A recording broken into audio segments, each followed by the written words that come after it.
Está no ar o Lições da Bíblia, o nosso encontro semanal de estudo profundo da Palavra de Deus. E hoje vamos seguir em nossa jornada pelo tema do amor e da justiça divina, nos concentrando no grande conflito, em especial nas regras que norteiam esta grande batalha entre Cristo e Satanás. É sobre isso e muito mais, o Lições da Bíblia, que está começando agora.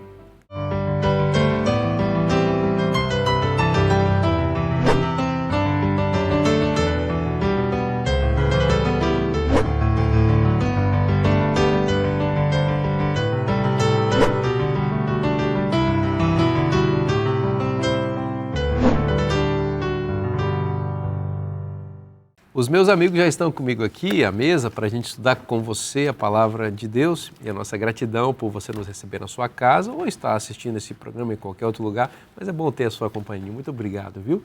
E eu apresento a vocês mais uma vez esses que estão conosco nessa temporada especial. Aqui à minha direita, a professora Karina Prestes. Bem-vinda. Muito obrigada, prazer estar com todos aqui. Pastor Emilson dos Reis, bem-vindo mais uma vez. Uma alegria estar com você, Vinícius, com a Karina, com o Flávio também, ajudar os nossos irmãos aí através do estudo da lição da Escola Sabatina. Alegria nossa, pastor. E também o nosso amigo, pastor Flávio Prestes. Flávio, seja bem-vindo mais uma vez. Muito obrigado, uma alegria. Vou pedir você para orar para nós, por favor. Sim. Querido Pai que estás nos céus, nosso Deus, muito obrigado, Senhor, pela oportunidade de estudarmos a Tua Palavra. Nós temos um tema importante, um tema que é pouco conhecido, mas que nos dá uma compreensão maior da Tua Palavra, da Tua administração do universo. E pedimos, Senhor, que abra o nosso entendimento para que a conversa seja frutífera e que todos possam ser abençoados por essa discussão, que te pedimos por Jesus. Amém. Amém. Pastor Emilson, no centro do grande conflito existe a questão da adoração, a quem vamos adorar. E Deus, naturalmente, exigindo a adoração justa para si. Essa é uma alegação ou uma exigência justa dele. Por outro lado, Satanás trabalha com a idolatria, que é uma falsificação da adoração. E Deus tem um problema grave com a idolatria, e a Bíblia revela isso de muitas maneiras. E a questão agora é por que Deus realmente tem um problema tão grave com a idolatria? Então, o grande pecado do Antigo Testamento, disparado, maior que qualquer outro, foi o pecado da idolatria. Todos os profetas, basicamente, estão condenando o pecado, sendo usados por Deus para repreender o povo e convidá-los a abandonar os ídolos e voltar para Ele, né? E acontece que alguém pode pensar, mas o ídolo é só um pedaço de pau, de pedra, é um objeto neutro, não vai fazer muita diferença, né, para lá ou para cá. Mas a revelação nos diz que não é assim, que por trás dos ídolos tem seres espirituais que combatem Deus e o seu povo. E lá em Deuteronômio 32:17, o Moisés, reportando-se ao que havia acontecido já com Israel, disse assim: ofereceram sacrifícios aos demônios, não a Deus, sacrifícios a deuses que não conheceram, novos deuses que vieram há pouco, diante dos quais os seus pais não tremeram. Inclusive, quando Deus deu a sua lei de forma escrita, os primeiros 2 mandamentos atingiam exatamente esse pecado, né? O primeiro mandava não ter outros deuses, e o segundo, para evitar confusão, não adorar o verdadeiro Deus por meio de imagens. E aí nós temos então essas menções na Bíblia, e nos convidando a ficarmos do lado de Deus e não do inimigo de Deus. Excelente. Eu não sei quem gostaria de comentar, Karina, mas eu acho que você mencionou a questão de Elias aqui também, que é um episódio muito interessante, né, para vermos esse lado da idolatria. É interessante que na época de Elias, a idolatria estava amplamente difundida em Israel. E aí Elias, tentando chamar o povo de novo, chama eles para o Monte Carmelo, né, e fazer 2 altares, e qual Deus respondesse era o Deus verdadeiro. E Elias era o único sacerdote do Deus verdadeiro. Todos os demais estavam com Baal. Mas Deus respondeu a Elias, e Baal ficou sem resposta. Mas agora todos esses sacerdotes estavam adorando a quem? Estavam adorando a demônios, né? Que era um Deus pagão que Moisés nos fala claramente que eram demônios. Isso tem muito a ver com o que a gente está falando aqui, Flávio, porque nesse conflito de adoração, Deus impõe limites na atuação tanto dele quanto do seu inimigo. Nesse caso que a Karina mencionou, por exemplo, Deus certamente impediu que que Baal, representado ali, representando demônios e também tendo seus sacerdotes, fizesse alguma coisa que enganasse as pessoas naquele conceito ali. Porque vamos imaginar, o Deus verdadeiro ia ser revelado a partir do fogo que desceu do céu. Satanás, ele tem poder de fazer algo semelhante. Tanto é que Apocalipse capítulo 13 se refere a esse episódio dizendo que a besta que emerge da terra vai fazer descer fogo do céu. No sentido profético, simbólico, mas a ideia de que há poder nas mãos de Satanás para enganar as pessoas. E ele poderia ter feito isso no Carmelo, o que enganaria as pessoas em relação à identidade do verdadeiro Deus. Mas Deus não permitiu que isso acontecesse certamente e agiu para que ele, Deus, Jeová, ficasse evidenciado como Deus verdadeiro. Isso nos apresenta a ideia de que há regras nesse conflito para que a batalha seja travada de forma correta. Né? Perfeito, exatamente. Essas regras existem, né? A lição chama isso de regras de engajamento, mas eu acho até que seria mais fácil explicar como se fossem regras de guerra. Okay. Né? Guerra, você está guerreando, tem regras. Né? Até para nós, no contexto nosso contemporâneo, guerra é um negócio horrível. Claro. Mas até as guerras se espera que certos limites sejam respeitados. Claro. Né? Então, por exemplo, em casos de guerra, nós esperamos, pelo menos, que não sejam atacados civis, que não seja usado guerra química ou biológica, enfim, existem certos parâmetros até para nós nesse mundo caído. Existe um tribunal que julga depois da guerra os crimes. Se houve crime de guerra, né? Se não pode ter tortura e coisas do gênero, né? Então, quanto mais Deus, né? Deus que está envolvido numa guerra tem muitos parâmetros para essa guerra, né? E limitações que Deus se autoimpõe e limitações que são colocadas para o inimigo dele, né? Então isso está presente em vários lugares da Bíblia, né? E vocês mencionaram bem essa situação de Elias, né, com os profetas de Baal. Eu acho que um outro texto que também podemos perceber essas limitações e regras é um texto que aparece lá em profeta Daniel, capítulo 10. Daniel está vivendo no final da sua vida já, agora está velhinho, né, Daniel? E havia uma expectativa de um cumprimento de uma profecia, né, de Jeremias, que Jeremias disse que o cativeiro, né, do povo de Israel na Babilônia seria um cativeiro de 70 anos. E depois, então o povo foi levado, né, preso para a Babilônia, ficaram lá durante esse período e Daniel passou durante todo esse período lá preso. Preso não, mas vivendo lá, né? O povo dele foi levado cativo. E a expectativa é que no final desses 70 anos o povo fosse libertado, né? Então existia uma grande expectativa de que vai haver uma mudança na política e que vai haver uma permissão governamental para que o povo volte para Jerusalém, etc., reconstrua a cidade. Então era uma coisa muito importante para o povo de Israel esse desfecho dessa história. E Daniel é retratado no capítulo 10 nessa parte da sua vida, onde já existe um novo governo, né? O governo da Babilônia caiu, agora tem um novo governante, Ciro, que é o rei da Pérsia, e a expectativa de que hajam ordens e condições sejam feitas para que eles possam retornar. Só que essas coisas são lentas, né? Devagar, vai acontecendo uma coisa, um ano se passa, outro ano se passa, etc. E daí diz aqui que quando o Daniel está no terceiro ano do rei Ciro, aliás, de Belsazar, né, na história aqui, Daniel começa com terceiro ano do reinado de Ciro, exatamente. Daniel está orando, né, para que a situação se resolva da melhor maneira possível, que o povo de Deus possa retornar em segurança e restaurar a cidade, etc. Então existe esse período de oração. E daí o profeta Daniel é descrito aqui como orando durante 21 dias, 3 semanas, parece que ele está jejuando, inclusive, né? Ele está clamando a Deus, etc. E aparentemente não vem uma resposta forte, assim, clara, né, disso aí. E daí, mais para frente, no capítulo 10, verso 12 em diante, nós temos a resposta clara, assim, né, que aparece o anjo para explicar para ele. Então veja só que interessante, diz assim, né? Não temas, Daniel, porque desde o primeiro dia em que aplicaste o teu coração a compreender e a humilhar-te perante o teu Deus, são ouvidas as tuas palavras. E eu vim por causa das tuas palavras. Então é interessante que Daniel estava num processo de oração. Deus já tinha respondido essa oração positivamente, ou seja, Deus tinha dado a ordem aos seus anjos para efetuarem alguma coisa, mas os anjos não conseguiam executar a ordem, né, digamos, de maneira perfeita durante um processo de 21 dias. Daí Daniel se complementa no verso 13.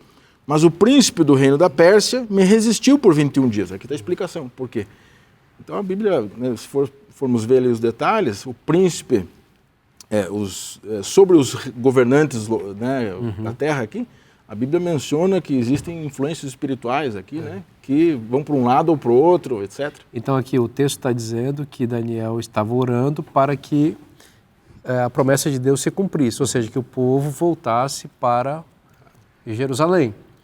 Mas o anjo Gabriel foi enviado por Deus para atender essa oração, mas foi resistido pelo príncipe da Pérsia. E a gente já foi apresentado aqui que, do ponto de vista humano, o príncipe do rei da Pérsia é o rei Ciro, que ele era o rei da Pérsia, que era o império regional sobre o qual estava a Babilônia e também a região de Jerusalém.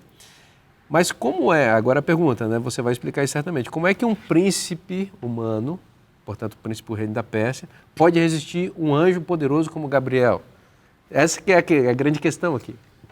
Porque existe uma disputa de território, uma disputa por aliança, uma disputa por ideias, né? Então, anjos do bem e anjos do mal conflitam nos bastidores, a gente não vê. Então não é Ciro que está em debate aí. É quem está por trás, né? É quem está por trás do império da Pérsia, exatamente, que é o próprio Lúcifer, que é Satanás aqui, né? E daí o texto termina dizendo que foi necessário que Miguel se envolvesse na batalha, né? Então Miguel... é Cristo. Exatamente. Então Miguel, um dos primeiros príncipes, veio para me ajudar e eu fiquei ali com os reis da Pérsia. Então, houve necessidade da intervenção de Cristo, nesse caso aqui, para que essa briga espiritual fosse resolvida, né? Mas então isso mostra que existe uma briga nos bastidores e que existem limites, né? Não pode ser feito tudo assim, simplesmente por uma ordem divina e acabou. Não, existem debates, existem discussões nos bastidores, são regras que são apresentadas contra regras, são argumentos que são lançados contra argumentos. A gente viu em lições passadas no caso de Jó, por exemplo, né? Então Satanás faz certas alegações, faz certos pedidos, Deus concede. Então, existe toda uma dinâmica nos bastidores que nós não sabemos. Seria bom lembrar também, nesse caso aí, que o povo de Deus estava em cativeiro. E Deus havia anunciado pelos profetas anteriores que se eles não obedecessem, não abandonassem a idolatria, isso ia acontecer. E aconteceu. Foram para o cativeiro. Mas Deus também anunciou para eles que Deus cuidava deles. Deus duas profecias. Por meio de Jeremias, Deus avisou que o cativeiro durava 70 anos. Jeremias 25 e também o 29. E por meio do outro profeta Isaías, ele deu o nome do libertador. Falando que é Ciro. Vai ser Ciro. E agora Daniel, ele sabe que os 70 anos estão acabando. E é interessante que vem as informações, né? Primeiro vieram as informações de fora que o mais poderoso exército da terra estava se formando e estava vindo contra a Babilônia e que o líder deles era Ciro. Eu fico imaginando nessa época o povo de Deus que tinha ainda os manuscritos de Isaías e Jeremias e fica sabendo, está acabando 70 anos e está vindo o exército e o comando é Ciro. Quer dizer, mais uma vez a palavra de Deus está para se cumprir. E agora o Ciro veio, né? Mas ainda faltava fazer o decreto. E Deus, no passado, tinha olhado para o futuro, tinha visto o que ia acontecer, né? E mandou agora esse anjo pressionar, fazer o empenho para que Ciro realmente fizesse. E deu certo, né? Só que do outro lado, Satanás estava trabalhando na mente de Ciro para que não desse o decreto, né? Exatamente. Então é o grande conflito aí, né? O que eu acho interessante dessa passagem é que mostra bem claramente que até os anjos de Deus também são restringidos pelos poderes satânicos, pelos demônios, né? Então não somos só nós que estamos envolvidos nisso, mas os anjos de Deus também são restringidos e não podem fazer tudo o que eles querem. Às vezes precisa da intervenção de Jesus mesmo. A gente pode imaginar as alegações que aparecem, o que podem ter surgido nesse conflito entre Gabriel e Lúcifer, ou Satanás, o príncipe do reino da Pérsia. Do tipo assim, Gabriel veio para dizer, olha, Ciro, você tem que liberar o povo. E aí Lúcifer veio, não, mas esse povo não merece voltar. Esse povo descumpriu a aliança. Eles não têm direito de voltar para a terra deles. Jerusalém tem que continuar destruída. E o conflito se deu nesse contexto, até que Gabriel tenha esgotado todas as suas alegações e capacidade de desenvolver esse conflito quando Cristo vem. E quando Cristo vem, não tem mais o que Satanás argumentar, porque o Cristo apresenta, e sempre ele faz assim, ele apresenta o seu sacrifício expiatório, nesse caso aqui futuro, como fundamentação para a libertação do seu povo. Não foi assim que ele fez, por exemplo, no caso da ressurreição de Moisés, né? Satanás veio, se apresentou, exigiu o corpo, e Cristo disse, olha, o Senhor te repreende, Satanás. Miguel disse, o Senhor te repreende. E como se ele dissesse, olha, ele é pecador e tudo, mas eu morri por ele também, e ele tem direito a arrependimento e perdão, e eu o concedi para ele. Então, os argumentos de Cristo, eles são cabais porque eles se fundamentam no seu sacrifício, no caso aqui futuro, e depois de cumprido para sempre, e Satanás não pode mais argumentar e perde o conflito quando Cristo aparece. Né? E no meio disso tudo aí, o Ciro tem livre-arbítrio. Ele pode escolher para um lado ou para o outro. Exato. Então ele tem que ser persuadido de alguma maneira, né? Exato. E isso acontece. E ele realmente... Porque quando Isaías viu, no capítulo 45, ele viu que Ciro decidiria, não que Deus predeterminou que Ciro fizesse. Né? Mas é interessante também se analisar que essa guerra entre o anjo de Deus e o anjo do mal, não é também, e o grande conflito não é uma guerra por poder, porque Deus é o mais poderoso. Então a gente não está falando de poder, força. Porque Deus, ele é se fosse assim, mas só que por que ele não pode simplesmente exercer todo o seu poder, toda a sua força? Porque é uma guerra de calúnia, de caráter. É tão verdade o que você está falando, Karina, porque a Bíblia diz que Satanás arrastou a terça parte dos anjos. Logo, no céu, em termos numéricos, Deus tem um exército duplamente superior ao de Lúcifer. São 2/3 dos anjos. Então, se eles fossem se enfrentar, só a capacidade numérica dos anjos de Deus já exterminaria o de Satanás. E, além disso, destacando o que você está falando, Deus é onipotente. Satanás é uma criatura, não tem todo o poder. Ele é forte, mas não tem todo o poder. Deus poderia exterminar a coisa de uma vez por todas. É interessante também que, descrevendo a cruz, Ellen White ela coloca que para Jesus era tão fácil se livrar da cruz como para nós é deixar uma pedrinha cair. E para você deixar uma pedrinha cair da sua mão, o que você precisa é só relaxar. Só relaxar. Só relaxar, você deixou. Então, para Jesus ter se livrado da cruz, pelo seu poder, porque ele é muito poderoso, era só ele relaxar e se livrar da cruz. E ele segurou a pedra na mão. Ele segurou porque nos ama, porque resolveu escolher nos salvar, e isso é uma coisa maravilhosa. Nós vamos fazer um breve intervalo agora, mas vamos continuar estudando esse assunto no próximo bloco, não saia daí.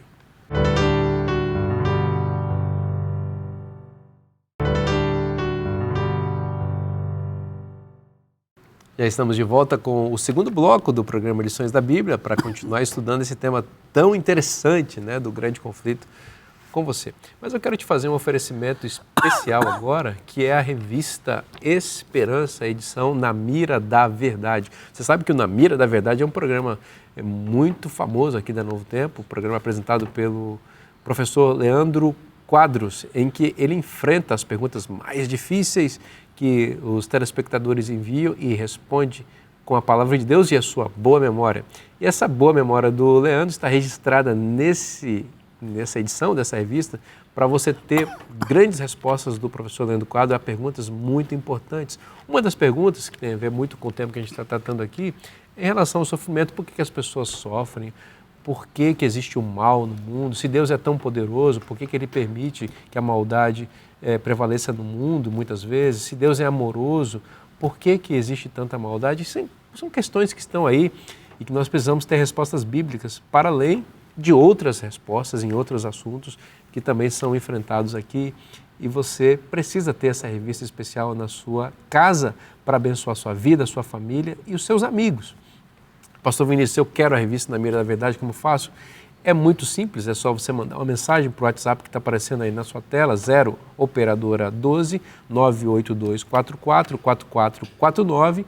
É o nosso WhatsApp, você manda a mensagem, você vai preencher um rápido cadastro e a nossa equipe vai mandar para você, sem custo nenhum, como oferecimento dos Anjos da Esperança, essa revista especial. Se você quiser fazer todo o atendimento só pelo WhatsApp, sinaliza aí, quero ser atendido só por aqui, e aí o processo é bem mais rápido.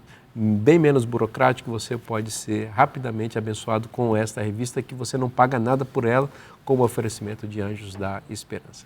Vamos continuar conversando aqui sobre o tema da lição.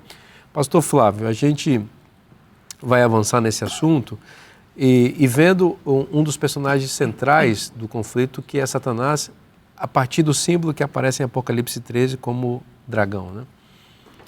Perfeito. Eu vou fazer uma conexão com o 12, daí nós vamos para o 13, tá? Verdade, desculpa, é o 12. Eu falei 13, mas era 12. No 12, nós temos o seguinte, é apresentado o conflito ali entre Cristo e Satanás, né? A partir do verso 7, né? Fala assim, houve guerra no céu, Miguel e os seus anjos batalhavam contra o dragão, e o dragão e os seus anjos batalhavam, mas não prevaleceram, nem mais o seu lugar se achou nos céus, e foi precipitado o grande dragão, a antiga serpente, que se chama Diabo e Satanás, que engana todo mundo. E foi precipitado na terra, e os seus anjos foram lançados com ele. Então aqui está um panorama assim, né, geral, de um conflito que começa no céu, mas se estende aqui para a terra. Antes de eu entrar no assunto da lição exatamente, mas eu gostaria só de mencionar mais um detalhe que pode ser útil aqui para quem está nos ouvindo, é que as descrições que são dadas aqui nos ajudam a entender a natureza do conflito. Então, quando fala aqui do dragão, o texto de João aqui, do Apocalipse, fala assim que esse dragão é a antiga serpente. Isso dá para nos ajudar a entender, porque volta lá para Gênesis 3, aquela serpente lá. Como é que foi aquela batalha lá com a serpente? Aquela batalha com a serpente foi uma serpente que falava, ela brigou com Deus pelo discurso, pela conversa, né? Então a gente tem que entender que essa batalha não é uma batalha de bomba ou a guerra química ou coisa do gênero, isso aqui é uma batalha de ideias, né? Ideológica, filosófica. É ideológica, exatamente. Então essa batalha a gente percebe isso por isso, né? E daí na sequência diz que se chama Diabo e Satanás, que engana todo mundo. Isso confirma essa questão, né? A guerra que nós estamos lidando aqui, de engano, tem a ver com ideias. Né? Lógico que pode se manifestar de maneira física, né? Claro. Mas começa nas ideias. Até porque a serpente, o dragão, eles utilizam instrumentos humanos e a utilização da instrumentalidade humana faz surgir a face opressora e violenta. Isso. Né? É curioso que aqui em Apocalipse 12, esse inimigo é apresentado ora como serpente, ora como dragão, vai se intercalando esses dois termos, também com a finalidade de nos mostrar que você tem a face da serpente, a face da mentira, a face ideológica, a face draconiana ou do dragão, essa é a face mais perseguidora, opressora, quando ele utiliza os impérios para perseguir o povo. Né? Perfeito. E o que eu gostaria de destacar aqui é que a lição está lidando desses limites, né, de guerra. Como é que são esses limites de guerra, né? E aqui nós percebemos um limite se nós continuarmos lendo o texto do Apocalipse 12, ali fala que ele é expulso, né, do céu, etc. E daí verso 12 diz, pelo que alegrai-vos, os céus, e vós que habitais nele, né, porque não está mais lá.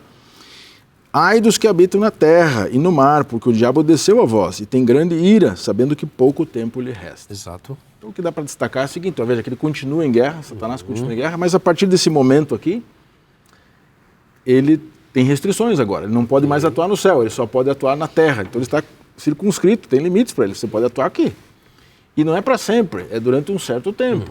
Então, esse texto nos ajuda a entender essas regras que acontecem. Tem uma guerra acontecendo, mas existem várias regras coordenando essa guerra, né? Então, é interessante ter isso em mente, né, a respeito desse conflito. Então, as regras aqui, nesse caso que você mencionou, as regras envolvem o tempo, e fica claro em Apocalipse 12:12, pouco tempo lhe resta. Deus já predeterminou um tempo para a atuação de Satanás. E que ele também foi expulso para a terra, ou seja, ele tem um limite geográfico para a atuação. Isso mostra que Deus está em guerra, se auto-impõe limites, e impõe limites também a Satanás para que os propósitos dele no conflito sejam obtidos, que é revelar e vindicar o seu próprio caráter e desmascarar Satanás e sua mentira. Né? E aí, pastor Emilson? Então, e aqui o texto diz também que ele tem permissão para afligir os santos, né? Aqui no verso 7 diz assim, Apocalipse 13:7. Foi-lhe dado também que pelejasse contra os santos e os vencesse. Então ele teve essa permissão para fazer. Deu-lhe assim como ele pôde pelejar contra Jó durante um certo tempo, o que acontece é a mesma coisa também. Deus dá essa permissão. Se Deus não tivesse dado, ele não poderia fazer nada. Então aqui fica mais uma vez aquela ideia de que o diabo só pode agir dentro dos limites que Deus permite que ele haja. Também nas 3 tentações também foram 3 tentações, não foram 20 tentações. Foram 3, foram terríveis, mas foram 3. E também conecta com a carta de Tiago, né? Submetei-vos a Deus, resisti ao diabo e ele fugirá de vós. Então, existe um limite. E existe uma regra também para você sair dessa tentação, que é se submeter a Deus e resistir ao diabo. Em Daniel 8, verso 12, falando do chifre pequeno, que é uma instrumentalidade satânica, diz que o exército lhe foi entregue com o sacrifício diário por causa das transgressões e deitou por terra a verdade, o que fez prosperou. Eu quero destacar aqui que o exército lhe foi entregue, ou seja, tem quase que um passivo divino aqui, ou seja, Deus, que quase não, eu creio que seja um passivo divino, Deus dando permissão para que esse poder, essa potestade maligna pudesse atuar nesse período de tempo aí, 1260 anos. Por que Deus permitiu? Deus permitiu porque mesmo o sofrimento do seu povo debaixo dessa opressão aí, perseguidora, era necessária para a vindicação do caráter de Deus e revelação do seu plano e para desmascarar o inimigo, né? Então são regras, né, de engajamento. Um outro limite de tempo que a gente consegue ver é o final da Bíblia, hein? Apocalipse 21. Ele enxugará dos olhos toda a lágrima. Então, assim, vai existir um momento que vai acabar a maldade. Exato. Não haverá mais pranto, nem morte, nem dor. Vai acabar. Em relação ao tempo, voltando a Daniel, capítulo 8, verso 11, que acabei de mencionar aqui, é um limite de tempo também, ó. Durante 1260, um tempo, 2 tempos e metade de um tempo. É esse o período de perseguição, de supremacia, desse poder maligno para oprimir o povo, mas isso vai ter um fim. Até que lá em Apocalipse capítulo 5, no contexto no 5º selo das almas debaixo do altar, elas perguntam, até quando o Senhor não julgas? Né? Porque é exatamente o período em que o povo de Deus estava sofrendo debaixo dessa opressão. E ele aponta para o juízo que viria, em que esse tempo de domínio do inimigo seria tirado, né? E aconteceu de fato isso, a gente viu com o fim da Idade Média, né? Com a queda do poder religioso romano, né? Sob a Revolução Francesa. Né? E tem um aspecto também do positivo do juízo, né? Você veja que o povo de Deus, nesse exemplo que você deu, ele está querendo o juízo, porque o juízo significa livramento para o povo de Deus. Né? Então, a atuação assim, divina é positiva para nós. Claro.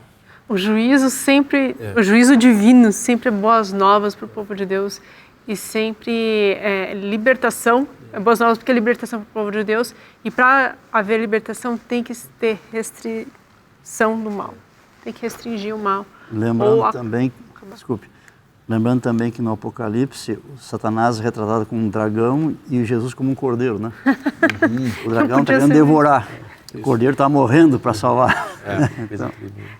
São criaturas totalmente opostas, né? E nessa guerra o cordeiro vence, né? O cordeiro vence. O cordeiro vence porque morre, né? Isso é uma coisa extraordinária, né? Porque demonstra o caráter dele, que se sacrifica pelo bem dos seus filhos, né? E Satanás, ele tenta reinar pela força, pela opressão, né? Então são caráteres totalmente diversos, né? E Jesus conquista, né, a afeição do povo justamente por demonstrar o seu amor, sua preocupação, o seu sacrifício próprio para nos salvar. Exatamente. Bom, chegamos aqui a partir de terça-feira, e de novo lembrando os nossos amigos, professores da Escola Sabatina que acompanham, estamos em terça-feira, hein? Pastor Emilson, voltamos ao caso de Jó, né? O caso de Jó realmente é emblemático para entender o grande conflito e aqui nesse caso para entendermos as regras de engajamento do conflito.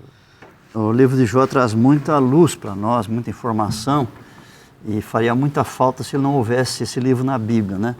Mas uma das coisas interessantes é justamente as informações sobre o grande conflito entre o bem e o mal. E aqui ficam claras algumas coisas. A gente olhando para a primeira fase da vida de Jó, antes de virem as desgraças, nós vemos que ele está de bem com Deus, então Deus está abençoando, prosperando ele e protegendo. Durante muito tempo foi assim. Então, essa é a intenção de Deus, abençoar, prosperar, proteger.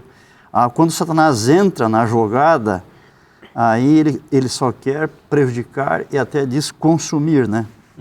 Lá em Jó capítulo 2, verso 3, verso 7, usa a palavra consumir. O diabo queria consumir com Jó. Uma outra ideia também, que nós já vimos em outra lição, é que o diabo ele só pode agir dentro dos limites dados por Deus. Naqueles 2 encontros do capítulo 1 e 2 que houve entre Deus e Satanás, então Deus deu em cada caso uma permissão, mas uma proibição. Ele podia agir só dentro daquele limite dado por Deus, não podia ir além, não é? Então, no grande conflito, essa é uma verdade. Satanás ele é restringido por Deus. E também uma outra ideia é que aquele sofrimento de Jó, ele não durou a vida toda. De acordo com Jó 7, verso 3, ele durou alguns meses. E um dia Deus disse basta. Né? E diz que havia uma cerca. O diabo disse, tem uma cerca em redor de Jó. Tem uma cerca, eu não posso entrar. Então, dentro dessa cerca tem o que lá? Tem aquele tanto de bois, de jumento, de camelo, a família e tal. Mas no fim, então aquela cerca, ela foi retirada. Primeiro ela foi retirada e ficou só ao redor de Jó. Pode tomar tudo que ele tem aí ao redor. A cerca encurtou. Só não pode tocar em Jó. E depois a cerca foi retirada para dentro de Jó. Quer dizer, pode tocar nele, mas não na vida, não pode já. Mas no fim do livro essa cerca vai de novo, se expande e ela vai bem mais longe do que era, porque agora ele tem o dobro de tudo que ele tinha. Né? E Deus está protegendo ele de novo. Então, isso nos vem para nós do livro de Jó. Interessante que o livro de Jó também mostra para a gente outras coisas legais. Também mostra essa história que não é só entre Deus e Satanás o conflito, envolve seres de outros mundos também. Não é só a Terra e não é só entre Deus e Satanás. Tem outros seres de outros mundos habitados ali também. O caráter de Deus foi questionado publicamente no universo. Então, embora o conflito esteja restrito à Terra nos nossos dias, o universo observa, porque o universo está formando opinião a respeito de Deus. Claro. Então, Deus está se mostrando o seu caráter aqui, na maneira como ele lida conosco e como ele lida com o mal. Né? Aqui a gente vê algumas coisas. Primeiro, houve um concílio celestial. Esse concílio, certamente, é composto por representantes dos mundos criados por Deus, não caídos, inclusive o mundo caído. Bom, se esse concílio fosse feito antes da queda, se um concílio desse tenha sido feito antes da queda, ou se não tivesse havido a queda, o representante do planeta Terra teria sido Adão. Mas o texto de Jó sugere que o representante da Terra, nesse concílio celestial, em que os dominadores dos mundos existentes, quem representou a Terra, lamentavelmente, foi Satanás. Então, há um concílio celestial. Depois existe uma disputa entre Deus e Satanás, porque Deus toma a iniciativa de fazer uma pergunta para os... Exatamente, porque nesse diálogo de Deus com o diabo, nos dois casos, a iniciativa é sempre de Deus. É como se Deus perguntou, de onde você vem? Eu veio do meu planetinha lá, eu estou dominando lá, né?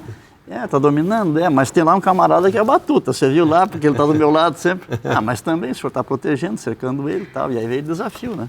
Olha que curioso. Desculpa. Não, é interessante que Jó, ele era um empecilho para Satanás. Ele era totalmente contra a narrativa de Satanás. Porque Jó, ele era o homem mais rico da Terra, e por ser o mais rico, consequentemente, ele provavelmente era muito poderoso, né? E ele era temente a Deus. É um negócio, é terrível para Satanás. O capítulo, a gente quando quer saber sobre Jó, olha o capítulo primeiro, os primeiros versos, né? Mas tem que olhar o capítulo 29. O capítulo 29, num discurso, ele está dizendo quem que ele era na sua comunidade. Então, na porta da cidade, o lugar mais importante, onde havia os julgamentos, na hora que Jó chegava, todo mundo parava. Todo o ambiente parava. Até os velhos se levantavam. Todo mundo calava a boca. Quando Jó falava, é como se Deus estivesse falando. Ele disse assim, eu me assentava como rei, ele disse, como rei entre todos. Ele é muito respeitado. Ele tinha bem isso tudo que era lá, em todos os aspectos, né? Financeiro, social, moral, espiritual. Não tinha ninguém igual a Jó. Ele era fantástico mesmo. E ele até diz assim num discurso, né? Eu pensei que eu ia terminar meus dias bem e tal, e agora veio tudo, já perdi tudo aqui e tal. Então é curioso isso que vocês colocam, né? Porque Jó era a resistência ao governo de Satanás aqui na Terra. Então, quando ele foi se gabar, quem sabe, lá no Concílio Celestial, e aí, você está vindo, Deus perguntou, você está vindo de onde? Estou vindo da Terra. Você está vindo da Terra, mas tem alguém que é contra você lá, não é do seu partido lá não, é do meu partido. E no segundo encontro lá no capítulo 2, o segundo encontro, Deus de novo vai lá e diz assim, você viu como o Jó era fiel na prosperidade e também na adversidade está sendo fiel? O diabo diz, o senhor me limitou demais também, né? Deixa eu tocar nele? Deixa eu tocar nele. Fez outro desafio, deixa eu tocar nele que eu garanto que vai blasfemar. Ele diz, tá bom, eu topo, pode tocar. Mas tem uma proibição, na vida não. Ele teve um pouco de tempo para fazer aquilo. E aí mostra a malignidade, porque ele foi contra Jó, já tinha permissão, e Jó tornou-se uma ferida inteira, né? Do texto ali, da planta do pé até o alto da cabeça, uma única ferida. Tinha perdido tudo, agora perdeu a saúde também. A história de Jó nos ensina, né, que às vezes nós sofremos não por coisas que nós escolhemos, por causa do grande conflito mesmo, porque Satanás quer atingir os filhos de Deus, quer maltratar os filhos de Deus para alcançar o coração de Deus, para poder tentar defender a sua tese falida, né, de que Deus não é amor. Então, isso é importante porque talvez alguém esteja assistindo esse programa agora e esteja passando pela prova e pelo sofrimento. E às vezes esteja sendo tentado a descrer do amor de Deus, da misericórdia e da bondade de Deus. Então, olhe para a experiência de Jó e pense que você pode ser um sermão que alguém vai estar assistindo ou vai assistir. A sua vida, o seu sofrimento pode ser uma mensagem de esperança e de amor de Deus. Então, o meu recado para você é não desista, não desanime. Deus ama você, Ele está do seu lado. E o bem vence o mal no final. Então, fique junto com Cristo. Não se aparte dele. Ele ama você. Não ouça as alegações mentirosas de Satanás. Ele é um perdedor. Ele é mentiroso. Ele não vai vencer. E aqueles que estão com Cristo são vitoriosos e vencem com Ele. Nós vamos fazer um breve intervalo agora e vamos continuar conversando sobre esse assunto no próximo bloco. Não saia daí.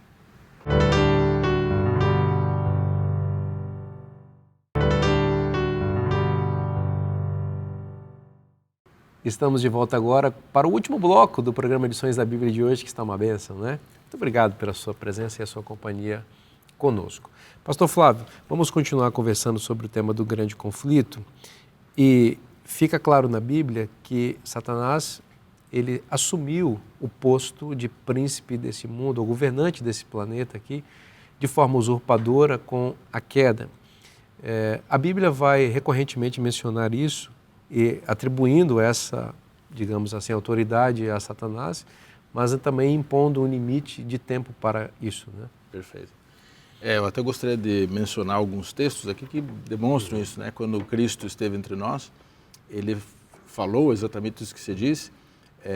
No Evangelho de João aparecem 3 citações, né? Então temos João 12:31, 14:30 e 16:11. Nesses textos aí, Cristo chama Satanás de príncipe desse mundo, é a tradução mais conhecida. Mas eu gostaria de destacar as traduções mais recentes, mais modernas, que deixam acho, até mais claro isso, né? Por exemplo, a Nova Versão Transformadora, ela fala que Jesus disse que Satanás é o governante deste mundo, que é a expressão que você utilizou.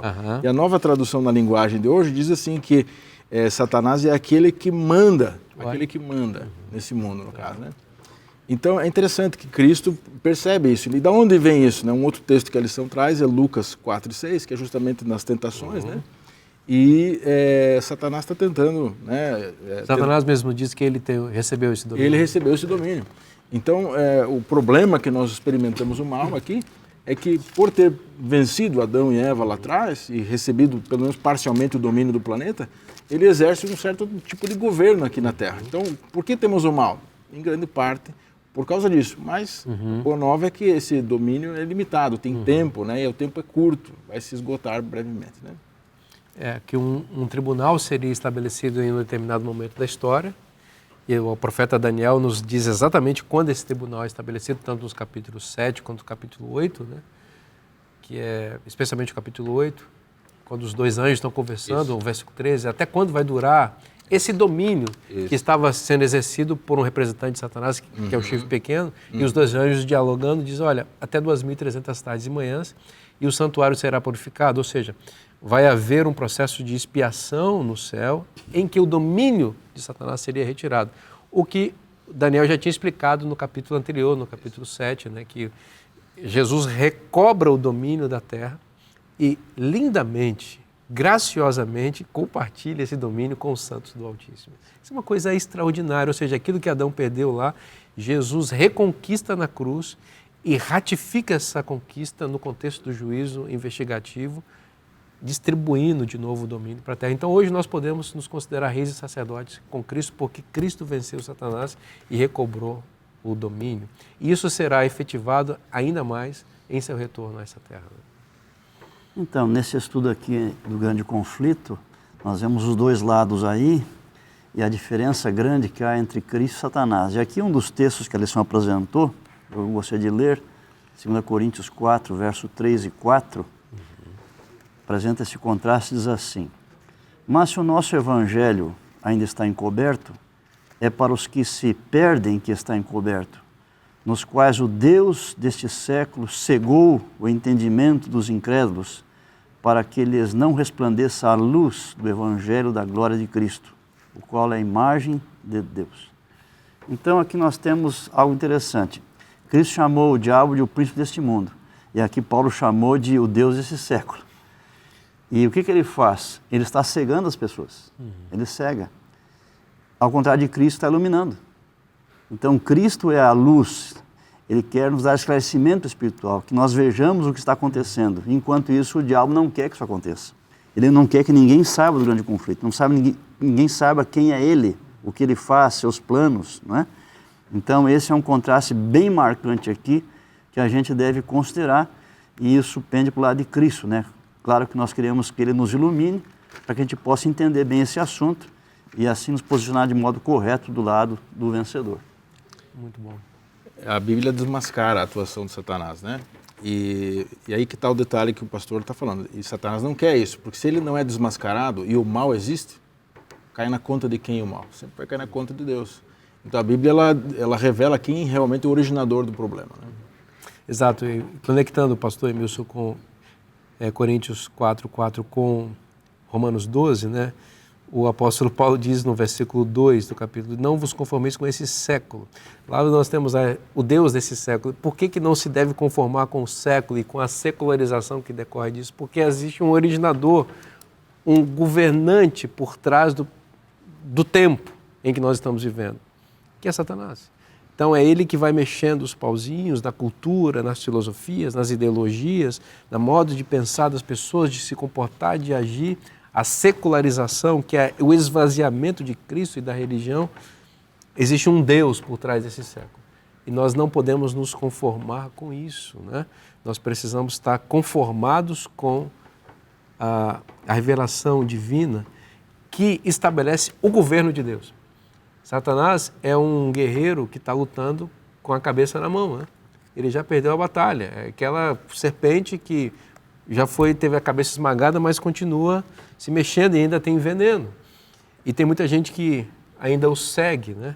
Mas nós podemos hoje, enquanto Jesus não vem e define para sempre o governo de Deus e estabelece para sempre, nós podemos já hoje nos submeter ao governo de Deus. Estamos como Jó, não é? Que era um empecilho para a tentativa de supremacia de Satanás aqui, né? Eu acho interessante também que nesses retratos de Satanás, ele é tido como príncipe.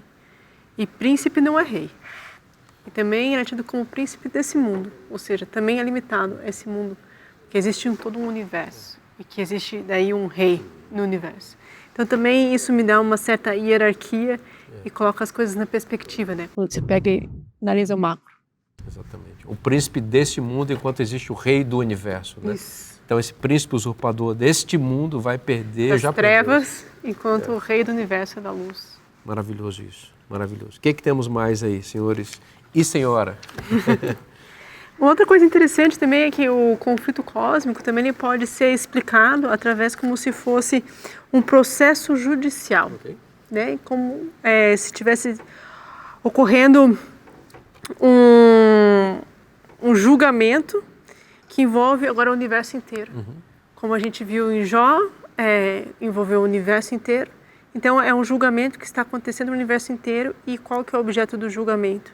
É o caráter de Deus, né? Uma coisa interessante também que eu estava pensando aqui é que o diabo, os demônios todos para agirem precisam sempre de um ser humano.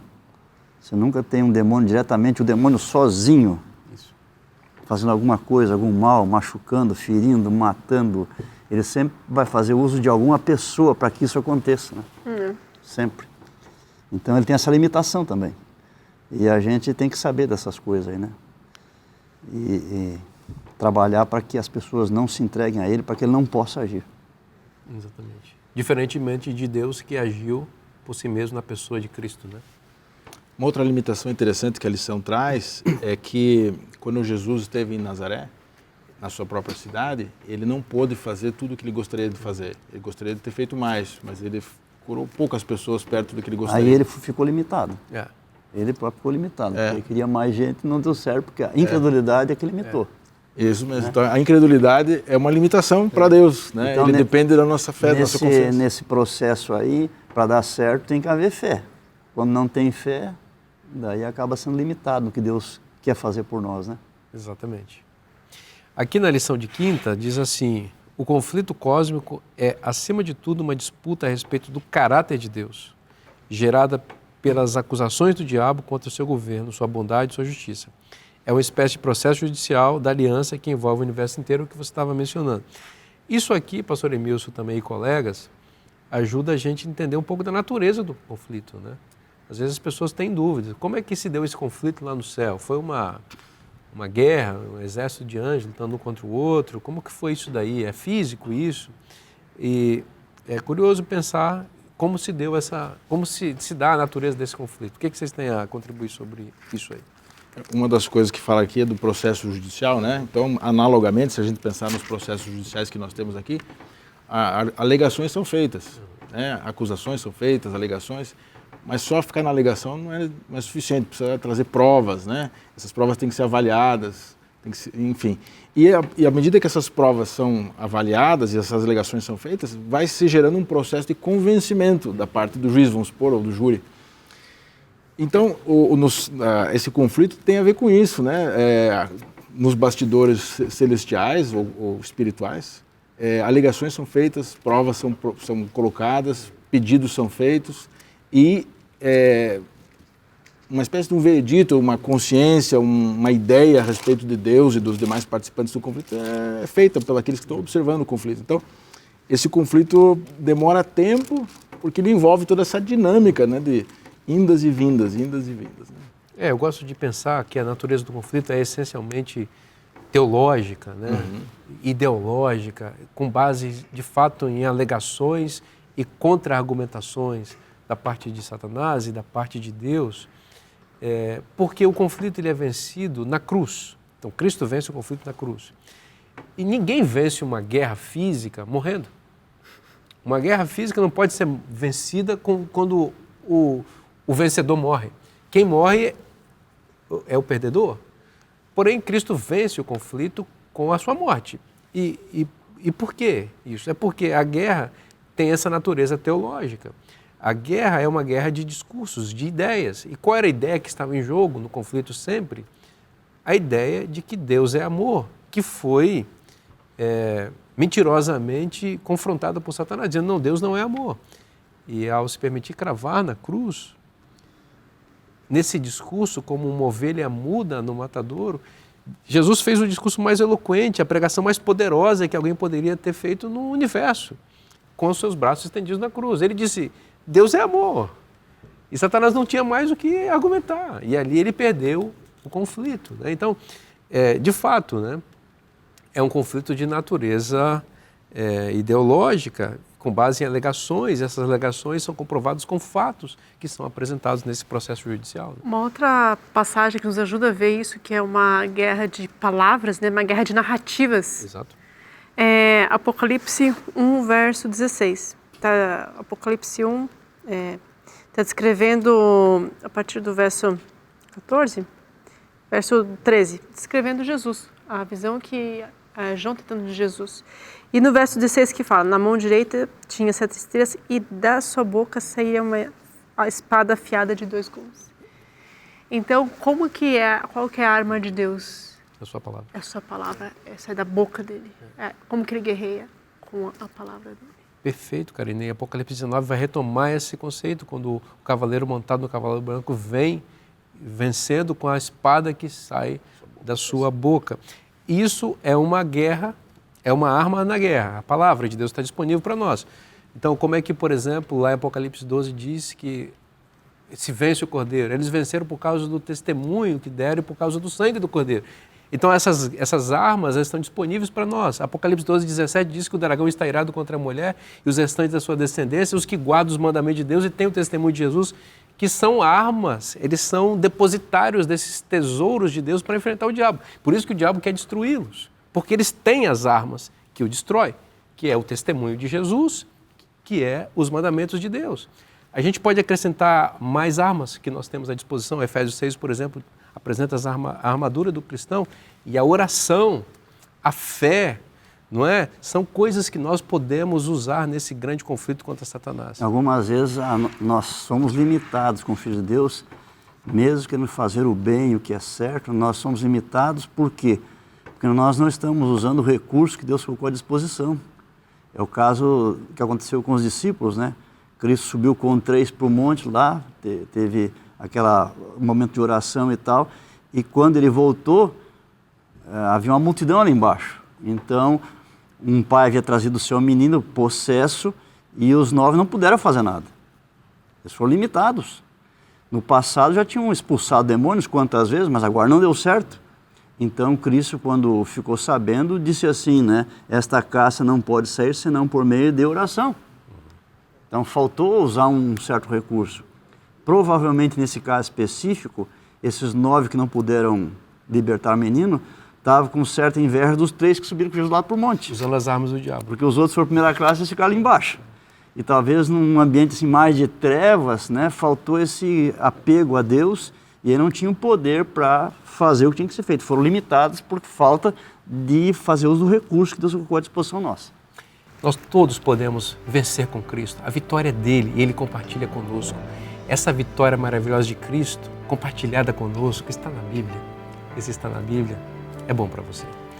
Eu te espero na próxima semana. Que Deus te abençoe muito. Forte abraço e até lá.